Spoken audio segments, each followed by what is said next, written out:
నమస్కారం. జాగృతి టీవీ ప్రేక్షకులకు సుస్వాగతం.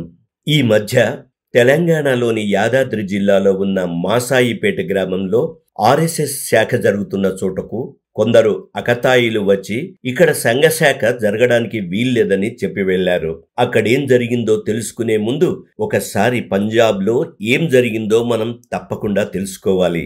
అది పంజాబ్లోని మోగా జిల్లా కేంద్రం. ఖలిస్తాన్ ఉద్యమం ఉధృతంగా జరుగుతున్న రోజులవి.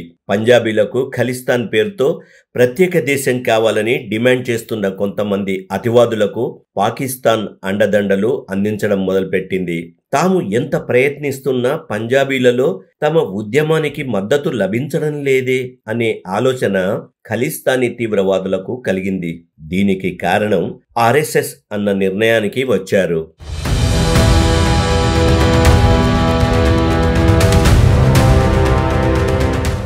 ఆర్ఎస్ఎస్ కు సరైన గుణపాఠం చెప్పాలనుకున్నారు. మోగాలో అదొక పబ్లిక్ పార్క్. అందులో ఓ మూల ప్రతిరోజు సంఘశాఖ జరుగుతుంది. ఉదయపు నడక కోసం నగరంలోని చాలా మంది ఆ పార్కుకి రోజూ వస్తుంటారు. వాళ్ళంతా సంఘశాఖలో జరుగుతుండే కార్యక్రమాలను గమనిస్తుంటారు. ఒకరోజు శాఖ జరుగుతుంది. అంతలో అనుమానాస్పద వ్యక్తులు శాఖ వైపు రావడాన్ని సంఘచాలకులైన శ్రీ రామవతార్ గారు చూశారు. వెంటనే ఆయన స్వయం సేవకులను హెచ్చరిస్తూ ఒకరి మీద ఒకరు పడుకోమని అరిచారు. ఒక సంఘ ప్రచారక్ అందరికన్నా పైన పడుకోబోతుంటే ఆయనను వారించి ఆయన మీద వీరు పడుకున్నారు.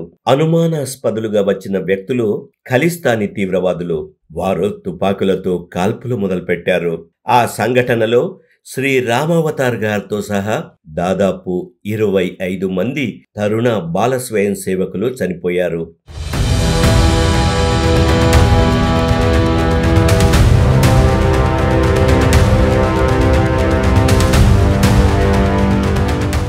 ఇక్కడ సంఘశాఖ జరగదని, పంజాబ్ అంతటా ఆర్ఎస్ఎస్ వర్గాల్లో భయం కలుగుతుందని భావించిన ఆ ఖలిస్తానీ తీవ్రవాదులు అక్కడి నుంచి వెళ్లిపోయారు.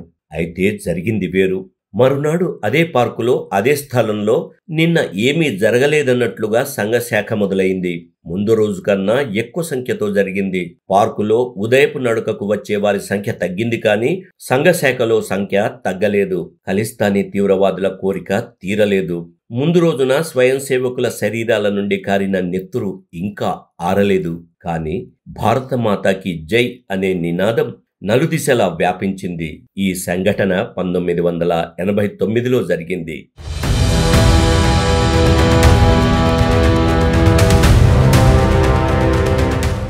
ఇక ఇప్పుడు తెలంగాణకు వద్దాం.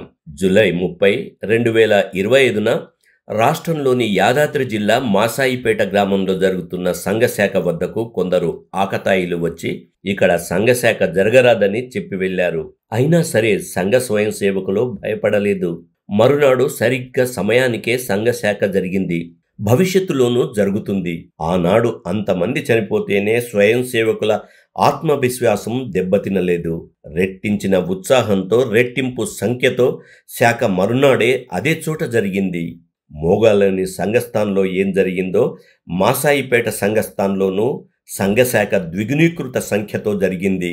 ఆర్ఎస్ఎస్ ను ఆపగల శక్తి ప్రపంచంలో ఎవ్వరికీ లేదు. ఆ నిజమే మాసాయిపేటలో మరోమారు బహిర్గతమైంది.